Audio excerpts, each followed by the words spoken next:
Episode number 965, Delay Success or Accelerate Failure. You're listening to the official BNI podcast with BNI founder and Chief Visionary Officer, Dr. Ivan Misner. Stay tuned for networking and referral marketing tips from the man who's been called the father of modern networking, along with suggestions and insights into getting the most from your membership in the world's largest networking organization, BNI. Hello, everybody, and welcome back to the official BNI podcast. I'm Priscilla Rice, and I'm coming to you from Live Oak Recording Studio in Berkeley, California, and I'm joined on the phone today by the founder and the Chief Visionary Officer of BNI, Dr. Ivan Misner. Hello, Ivan. How are you, and where are you? I am back home in Austin. I just got back from Portugal. I had an amazing trip. And always love visiting members from all over the world. It's a blast to meet people from different countries. They're so much the same in terms of their love for the BNI program. So I really enjoyed my visit. Oh, it sounds wonderful. And so what are you sharing with us today? Well, I'm going to share some material out of some content from my book, Networking's a Marathon, Not a Sprint. I've talked about some of the content.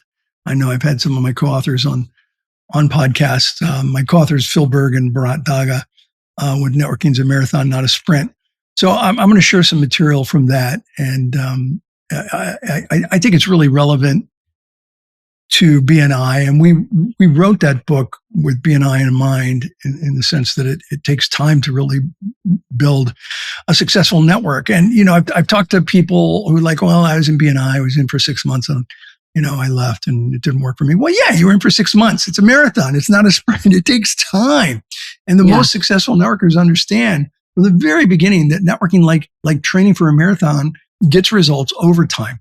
So you have to prepare well and plan for long-term success. Networking should be thought of as a long-term strategy and not as a get-rich-quick strategy. Yeah, there's been and always will be some quick wins. Even a blind squirrel can find a nut. But the most successful networkers that we know have arguably achieved consistent success year over year by networking with a long-term mindset. And this is, that's a phrase that we had in Networking's a Marathon, my co-authors and I. In the world of professional relationships and business growth, if you want to create professional relationships and grow your business, networking plays a pivotal role. And I've witnessed this firsthand, the sort of transformative power that it holds. Networking is not merely a sprint to collect business cards. That's a huge mistake. And to make quick connections. Rather, it really requires patience, perseverance, and the cultivation of genuine relationships. That patience and long-term vision certainly help as we are better off delaying our success rather than speeding our failure. It takes time to develop a network of trusted individuals. People who have been in BNI for any length of time know that. Like a marathon runner, there'll be times when progress seems slow and the finish line feels distant, but really staying committed, consistent, and focused, networking will almost always yield invaluable rewards that sprint can never provide. Networking, I think, necessitates dedication, perseverance, and the cultivation of authentic relationships built on trust and credibility, the VCP process. And by understanding networking and that it's a long-term endeavor, we can appreciate the true power it holds in creating opportunities. So I say to members, embrace the marathon. Forge lasting connections that'll propel you forward into your journey to success. I shared this story, Priscilla, I shared this in a podcast years ago, a BNI podcast years ago, but I'm going to share it again because it fits so well here. Many years ago, a friend of mine, Emery Cowan, shared a powerful and I thought humorous story about patience. When he was a young man, he bought some peaches at a farmer's market in Atlanta. And, Atlanta's it's famous for their Georgia peaches that are grown in orchards in the Fort Valley region. And they're renowned for their sweet, juicy taste. So he bought a whole bushel of them.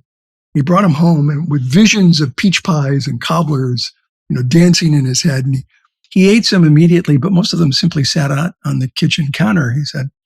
And one morning he walked downstairs and he was hit by the aroma of peaches filling the house. And he knew that something would have to be done with them sooner. They'd spoil. And he thought, wine, why not make some peach wine? He knew that his parents, who lived not far away, had an old ceramic crock pot and an old family recipe for fermenting wine from the peach fruit. So he picked up the crock pot, cleaned it, and on the way home, he bought some cheesecloth for the top, and he bought some yeast and sugar for the ingredients. And by the time he got home, he was really excited over the project. And he could almost taste the wine as he cut up the peaches, added the sugar and yeast, and closed the top with cheesecloth. But the process of making wine is slow. And that's how this fits into my topic. It's slow. It takes time. He was a little impatient. He was a young man.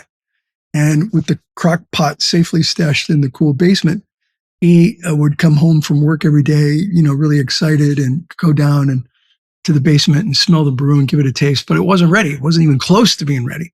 And as the days went by, he became more intent on having the wine, and nothing was happening fast enough for him. So one afternoon, he was really frustrated that it was taking so long. So he carried the crock pot to the kitchen, and he wanted to speed up the process of fermentation. So he removed the contents, used a blender to further emulsify the peaches, and added more sugar and yeast.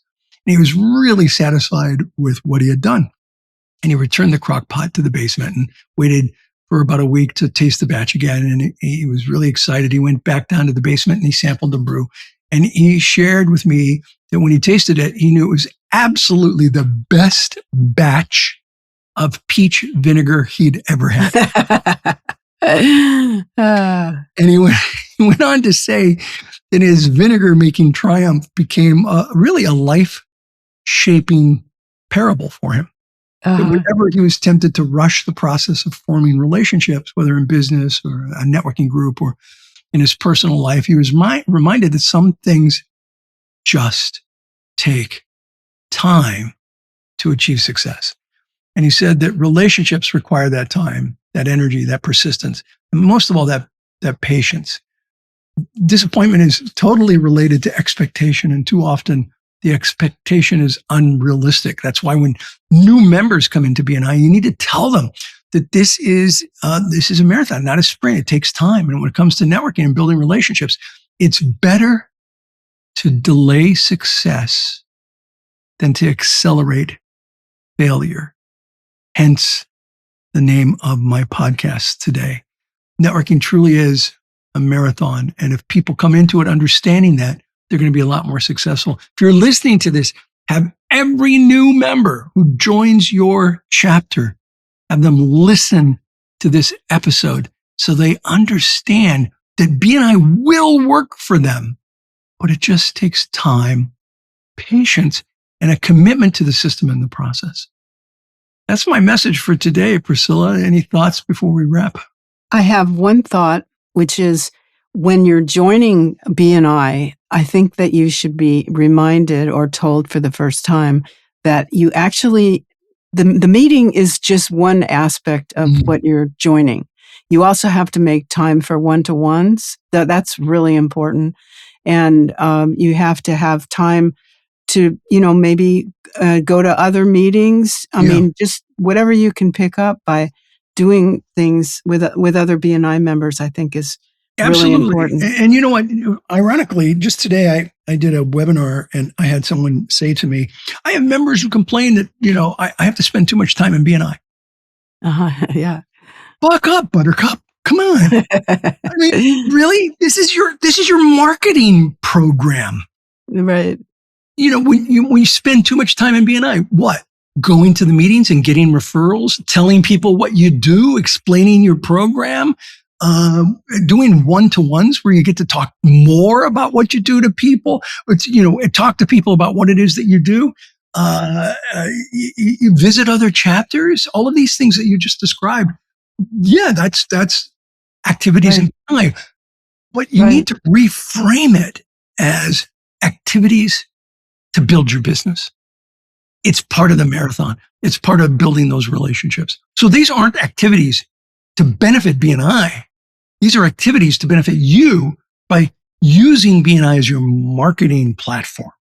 And if you use BNI as your marketing platform and you understand that it takes time, you're going to do really, really well. I mean, I'm really glad you brought up those things because ironically, that very question came up earlier today for me from a BNI member. Right.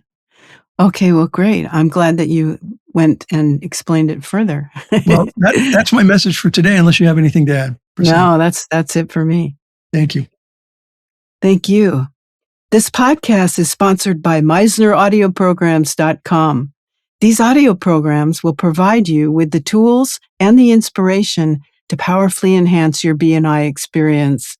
So check out the great material that's available to you at MeisnerAudioprograms.com and use the promo code IVAN50 for 50% off of everything. All of the proceeds go to the BNI Foundation. Thank you so much for listening. This is Priscilla Rice, and we look forward to having you join us again next week for another exciting episode of the official BNI podcast.